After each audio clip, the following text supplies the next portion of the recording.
Hi, and welcome to Coffee with Dogs. I'm Susan Allen Medium. I'm an evidential psychic medium and animal communicator. This podcast is a place to share insights into the spirit world and soulful stories of animals and what they can teach us about a life aligned with love. So grab your mug and let's dive into some magic together. Hey everyone, how are you? Hello, welcome back. How are you? I'm great. It's been a minute. I missed you. You I was too. I know traveling. Susan's a world traveler, but the benefit is that we get her stories from all the Yes. readings that you do on your travels, and that makes me very excited. Before we even jump into it, I've seen a lot of your videos. If you are following Susan, she is posting a whole bunch of stuff, Instagram, Facebook, Susan Allen Medium, and she's been answering a lot of questions that you might have. So check that content out and also asking for your reviews for Coffee with Dogs. So please go to Apple and give it 5 stars and your review. Tell us what you think of it. Tell us how it has affected you. Send us your stories, just comment and engage with the podcast. That would help us out and everyone else so they can find it. Thank you, Steph. Thank you, everyone. I so appreciate the questions I'm getting. I'm really diving in, especially on Instagram. Yeah, that's such a great place, a venue for people to send questions to. And I love the authenticity of the people sending them in. They're really digging so deep and I feel like the comments, like when you comment deeply on Instagram or you tell me a story on Instagram, you have no idea how many people you're helping that are not able to speak out or to ask a question or having, like, let's face it, depression and mental health issues because of, what's going on in the world. So we need community. And that's Yeah, why I still show up for you. So thank you. yeah. It's like they said in grade school, like raise your hand and ask the question because someone else has the question, Oh, I love that. right? Yeah. Like same thing. Yeah. I'm reading those comments and I was like, yeah, I wondered that same thing too. Good. Yeah. Well, today we're talking about a really interesting topic, our pets in sickness and in health. Susan runs into a lot of medical questions, a lot of things Mhm. that happen medically just with the animals that she reads. Of course, a lot of people reach out because their pets are experiencing something medically that they want help with. So I thought it would be an interesting topic to talk about today. So, Susan, in general, what have been your experiences in communicating with animals that are in some kind of medical need? They're good communicators, whether it's anxiety over a situation that happened recently, like yesterday's reading. I open with my prayer and meditation, and while I'm doing my meditation, the dog is showing me jumping on his soul person, which is the husband of the relationship. And it just was an incredible reading. And he was scratching at the man's legs in such horrific, like, anxiety. So I knew something had happened. And what had happened was, and I'm sure they're not going to mind me talking about it because she said she can't wait to do a video testimonial of this reading. What happened was he knew that this puppy was his, and his wife got really angry because she's like, I don't want a puppy. It's so much work. And they're like, he's 84, he's an MD, amazing people, still working, still 55 years in a medical practice, helping people. She's a dietitian, like helping everyone too. And he takes the puppy who's 6 months old, who showed me, I'm out of sight. I don't leave. I don't pull. And I'm telling him this. And he's like, that's true. That's true. We just made this dog a guide dog, not just an emotional support animal. I didn't know any of this. And he was just validating everything. And I said, your dog got very frightened. And they validated that he was out, he got dizzy, the man. He knew enough to go to where there was grass, and he knew he was passing out. Oh, wow. And he passed out, and a neighbor took the dog home, and the ambulance took the man. Mm, But there's such a bond with this dog that this dog is still so anxious Oh no. and kept going back to where the man fell. Like he now there's an anxiety. So we've removed the anxiety in the reading. It was pretty phenomenal. I said, your dog's just calm now that we got this all out and that your dog wants to go with you everywhere. And it's so funny because at the beginning of the reading, the dog's like, I want to be with him everywhere. I don't want him to go to work anymore. It's time for him to stay with me. It's time for him to retire. And I wasn't verbalizing that yet because I wanted to see where this was all going. But as more unfolded, I said, about 5 minutes ago, your dog said he wants you to retire. And he goes, I'm planning on it. Like that's the plan. But he still helps so many people in his medical Yeah. practice. 84. This guy is strong as all get out. And then what appeared was angels in the spirit world cupping his head, which I didn't know he had his head. And they're Oh, holding his head. And I said, there's angels in the spirit world. And generally, nurses come through. I mean, you don't get called to be a nurse unless you have some higher calling. I see them in the spirit world.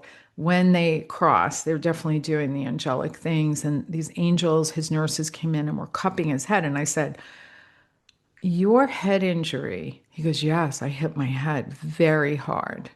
And I said, you could have passed, but they cupped your head before you fell. That's what they showed me. wow. So I know he's supposed to be here for a really long time. I just know that You're he's bubble wrapped got, by angels. You're okay. yes, bubble wrapped by angels. It was so sweet. And there was so much validation. It was just so beautiful. Like I was on a high yesterday after these readings, just on a complete high.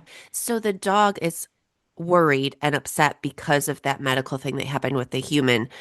Do they Yeah. just want to communicate to you to tell the people that, or how do you like remove the anxiety that this pet is experiencing now?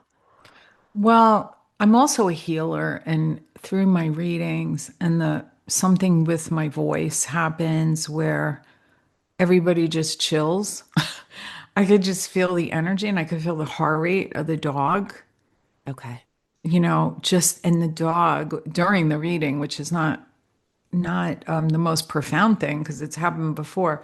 The dog just is so chill and laying down and not scratching his dad's leg. And the wife, Jean, she said to me, my husband's got cracked ribs at 84, not Mm-hmm. comfortable. And the dog was like, before this reading, we were really upset. We didn't want to separate them, but the dog was trying to jump on him.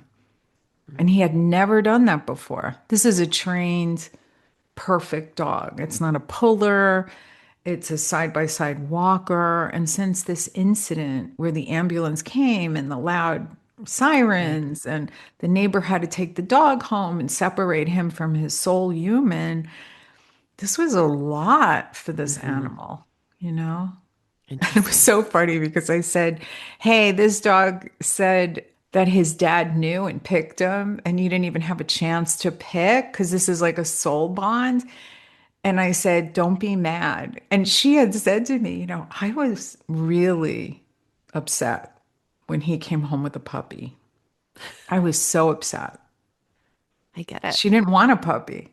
And she goes, thank you so much. Because she's so much less angry. As time went on, she saw the bonds, but Yeah. she said, I get it now why he had to have this dog. Yeah. Like, folks, even in your 80s, I know your husbands are pissing you off. So it's like not something I am looking Just get them a forward to. puppy. Just kidding. Exactly. That'll solve it. Yeah, I loved it. Just loved every minute of it. I love this. Has there been a time where you're talking in a reading to an animal and the humans misunderstand the medical ailment of the animal? They think Hmm. something else is going on when it's really this. Yeah. I've had that. You told me a story. I want to jog your memory about a heat stroke dog. Oh, I love that talk. Oh yeah, I love this story. It was amazing. Thanks. Yeah, thanks for Yeah. jogging.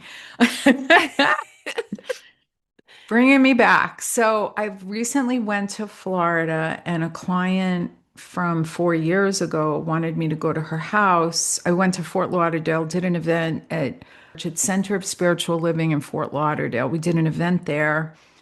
And then client wanted me to go to Miami. It's just like a 40-minute drive. So I went and did an in-person in her home. She had all her friends there. She had three little Frenchies. I had never been to her home. And this was a first for me. Beautiful, magical, gorgeous home in Miami. And I love Frenchies. And they all came running to me, and only one stuck by my side. It was so wild. And it was jumping off the floor. And I'm thinking, don't jump so high. You're going to hurt your little legs. He was a, my husband would say, big fat Frenchie boy, like a giant one. The others were like petunia size. And he was like the 35-pound Yeah. one. They have the big ones and the small ones. He was beautiful and just smelled good and wanted to be on my lap. And I was like, wow, what an entrance. And I hadn't done my prayer work yet. And, because I open and close, I'm very, specific about that. He runs up to me, like right at my knee, looks in my eyes and goes, thanks for saving my life. And it was like the same energy that I get in a reading. And I'm like, oh, that's a lot. And I look at the woman who I read for, and she goes, that you'd save that dog's life. And I'm like, how? She goes, you don't remember? She said, I texted you. I had spent like $10,000 at the vet. And they said, you need to put him to sleep. He's had a stroke. Oh, And I go, send me a picture. Like, when it's an emergency like that. She sent me the picture and I cued in, and the dog said, take me home to my friends. That same dog, yeah. Stephanie. And she took him home to the friends. And within 24 hours, he was normal. He didn't have like a stroke. He had a heat stroke. They were reading it incorrectly at the veterinarian. And I don't blame vets. We need our vets to keep our dogs alive. But when it comes to should I put the dog down or not, I mean, that was serious. This dog was vibrant and beautiful and happy when I saw it. And it was it was the thing that changed me on that trip. It Mhm. brought another level of this is why I'm here and I do this work. Yeah. I loved it. Heat stroke. That's really blows my mind. I mean, it's really a scary thing and it can show in a lot of different ways. It showed that he was collapsed and he was not moving, and his eyes were like as if he had a Yeah. stroke. Did he know what was going on, like the animal himself? I think he might have because he said, take me home to my Yeah. friends. And I said, you need to take him home. And she's like, what, huh? They're like about to euthanize my dog. I forgot this whole story. Well, he remembers you. Which takes us to, do pets know when they're sick? And can they sense when we're sick? They sense more when we're sick, and Mm, when they're sick, they're very, very stoic. So we have to kind of watch them and be in tune. Behavior is very different when they don't feel good. The behavior starts first, I think. Like they don't want to get up on your lap, or they don't want to jump up, or they're not making eye contact, or they're not as friendly and fun. hmm. Like when my pug, apparently it's a pug thing, they need their anal glands done very often. It's not, yes, it just depends on the dog. I've got a 50 some pound coonhound and we have to do it all the time. I don't do it, but I take her Yeah. somewhere to get it done. Yeah. And that where my other dog, not a problem. It's just like case by case basis. This is so weird for me because I've never had a dog that needed it monthly. And what I noticed is she was not herself, like the Hmm. behavior. And people say, don't you talk to your own dogs? No, because I would be on all the Right. time. But I was, oh, she doesn't seem like she wants to be on camera. I did a video with her. She had her head down because she loves when I do videos with Oh, her. So now I've developed a whole little series with her that I think people really enjoy. And I'm posting them on Instagram. They're oh, fun. But this time it was like she had her head down. She wasn't looking at me. The minute she had those anals done, wow, she was a different dog, like jumping on me, wanting to be on my lap, wanting to you just communicate, wanting to be seen on camera again. It was just about the anals. It was driving her Yeah. crazy, and I didn't know. So I called the vet. The vet said, "Oh yeah, it's been a month." And I'm like, "Is that how often I need to do a pug's anal glands?" Like this one in particular, I got to go every 30 Mm. days. Otherwise, she's miserable. You'll notice the boot scoot. Does she do the boot scoot? Yes. My dog does that all the time, dragging her booty on the rugs. I'm like, stop it, Sadie. Oh Yeah, that God. means they need it done. I wish I knew how to do it myself. Like people will Yeah. say, it's like a surgeon operating on their own children. Like I am scared I'm not going to get the message Yeah. correctly because they're my babies. I'm still a human being in a spiritual experience, but my human side is like, what do they need? What do they? Rosie, my Frenchie, I told you when other dogs would come down the street, it was my first dog in 18 years. I always had Yeah. cats.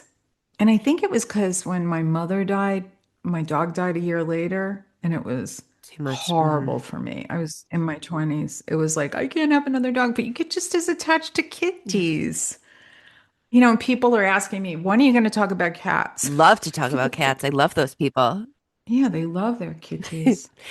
Do you get a feeling in the body of an animal? I've seen some like medical mediums and things online that say they like can scan the body. When you're talking to a dog, do you feel like, oh, his ear hurts? Or do you ever get feelings? Yeah, they'll usually either say it or I feel it in my body. Yeah, I feel it in my that's body, which isn't wild. always fun. No. I know. More with people, I feel it exactly in my body. Okay. But I remember years ago when I first started, there was a Yorkie. In the beginning, I was doing free readings for testimonials. That's how I started my business. So if anybody's wondering, there was a woman at the event. I'm a medium. How do I do this? What do I charge? And I'm like, oh, okay, that's a whole Other. Yeah. business mentorship with me. But what happened was this dog kept showing me in his mouth. It was a little Yorkie. They had a TV show in LA. Like I'm going back 20 years. So this friend of mine, when I was selling real estate, she was co-producer and a realtor. It's a crazy story. And she said, why don't you do some readings for these people? And they'll send you testimonials. And I said, that sounds great. And this TV guy who was a realtor had a little Yorkie and sent me the photo. And I said, the dog is having pain in the mouth. Don't bring it to a vet. Just open the mouth and you'll see. I don't know how. Like, I can't figure this out. Like, if I knew how this is happening, I could explain it. Right. So he opens the dog's mouth and he pushed the tooth in the dog's mouth and the dog cried. So it was loose. Ooh, So at that point, he was then able to figure out what was going on with the dog. And then I went to another second animal communication class. I was doing this since I'm a kid, I think. And all the dogs and all the animals in the room that I was reading seemed to all have teeth problems. really? Yeah, and the teacher went, "Oh, are you a tooth fairy now?" Like, kind of like, I'm so sensitive, I'll never forget she said that to me. I'm so hypersensitive. Yeah. Little dogs and teeth, it's always really crazy. It seems like a lot of little dogs have teeth problems. I see it in rescue all the time. Because they're eating crap, I Yeah. think. Pugs, they have no room in their mouth. Their teeth are a mess, apparently. My dog now, they're telling me I got to bring every 6 months and I have to brush after every meal. Sorry, I don't even brush my own I teeth know. after every meal. Honestly. Lucky if I floss every day. I'm a flosser. Yeah. But I brush, but I'm not brushing after every meal. And the vet wants me to brush after every meal. I mean, I don't think my dog would really like that. And I don't know if it's that necessary. Right. I don't think dogs really like all the messing. Like, do you brush your dog's teeth? No, but Mando just came back from a dental. That was a whole nother. Sadie did it when she Oh, was about 7, and I think it's good. like midlife to get a dental done because they go through and they clean everything like really deep under the gums and stuff and they x-ray. Yeah, it's scaling. It's so scary. I have Yeah. flat-faced dogs, and I have people calling me for a reading before they take their 7 or 8 year old dog for a cleaning to see if it's going to be I think it's okay. good And for them for their long-term yeah, health. I'm with Yeah. you for Yeah. longevity. Okay, everybody, listen to Well, Steph. don't listen. I don't know. I'm not a vet either, but he came home with a 4-inch incision and a skin diagnosis. I know I haven't talked to you about the animal issues over here, but anyway, it's real involved. And now I have to consult with an oncologist. It came back not so Yeah. good, the Yeah. cells. Babe, So we've been it's down this always road before. Oh, something. there's been a lot of some things. Yeah, Oh, lots of medical stuff on my end. a lot of medical, it seems. Pepper ate 4 feet of fishing line the other day when my son wanted to go fishing. And then we took her to the ER. Do you know you cannot induce vomiting in cats like you can dogs? I've done it with dogs. It's safe to do with dogs. Yes, I've done it with Can't do it with dogs. cats. Yes. That was an ER visit. And Is that the new baby no, or she's just a problem. the problem child? Yeah. It's been, But I'm yeah. so sorry about the surgery on your dog. And there is a product that I discovered. I don't make money from this. I haven't, I'm not a sponsor, but there's and I've read the reviews and it's called Okay. Animal Immune Oh. Defense, and it's all the tails, turkey tail, mushroom, and it's supposed to help with cancer. And people are using it as a preventative because the food sources with animals, unless you're Hmm. cooking Yeah. and using organic food, it's such a lower grade than even we're getting, right? I use it as a preventative, but you can use extra, and there's been Okay. studies, and I read all the reviews. So read all the reviews, folks, bringing down tumors and cancer cells. I give a half a scoop every morning, Hmm. and I do it twice a day, and Right. it's just preventative. Okay, one more question about medical, and then we have to wrap up for today for this one. Okay. What do our pets think of going to the vet? Do they know? I'm sure it's different for every animal, but do they know that we're trying to help them? Do they think it's like a punishment? Did they ever Mhm. communicate to you, like, don't take me back there? Well, I find that it's also from a past life. Like if they had bad Mm-hmm. experiences with end of life or trauma, they come in that way. Because your dogs have been people. I know you think I'm nuts because I'm a woo-woo. But animals that have had trauma in a previous life come in with the same Oh. trauma. So I've talked to puppies that are like, I can't get in the car. Or we try to calm them down, remove some of the past life stuff. I've had dogs that just shake Yep. going into the vet and have not even had a bad experience at the vet. But it would be good to know you were definitely a cat in past lives and in I, Egypt. I You know. you ever dream about Egypt? No, but someone said that about my son, one of the psychics I've Oh, well, talked he to. was there with you because we travel in soul families. Yeah. So there you go. Amazing. Well, hopefully our talk of teeth and anal glands and vet visits helped you today. If you have questions about, medical things with pets and readings and what Susan can get a I vibe love when of. people post these questions on Insta Yeah. because I'm Okay. on there and I get it right away. Also, what do you have coming up here in April? Anything at the end of the month? April 19th, I don't know if I'll have tickets left, but I have 3 left for Gallery of 8. It's a guaranteed reading. Everybody gets a reading. You're in a room of 8 on Zoom. And then I have another large event that tickets are still available in May. That's my next event. I was thinking excuse the pun, I may throw up another Gallery of 8 in April. We're discussing it. Another one in April. If you can't get in on April Mm-hmm. 19th, there'll be one towards the end of Okay. April. And my privates, of course, are available. And if you have an emergency and you need to read right away, There is an upcharge, but then I have to clear my whole day and I'm there for you. So just let us know. Email assistant@susanallenmedium.com. I want to be there for you guys if you have an emergency situation Okay. and you don't know what to do. Well, thanks so much. This was fun. Thanks, Steph. As always, see you next time. Thanks for joining me for another episode of Coffee with Dogs. I'm your host, Susan Ellen Medium. I would love for you to rate and review the podcast wherever you listen. This helps everyone find me. Thank you so much for spending time with me today. From my soul to yours, and from our animals to us all, until we meet again.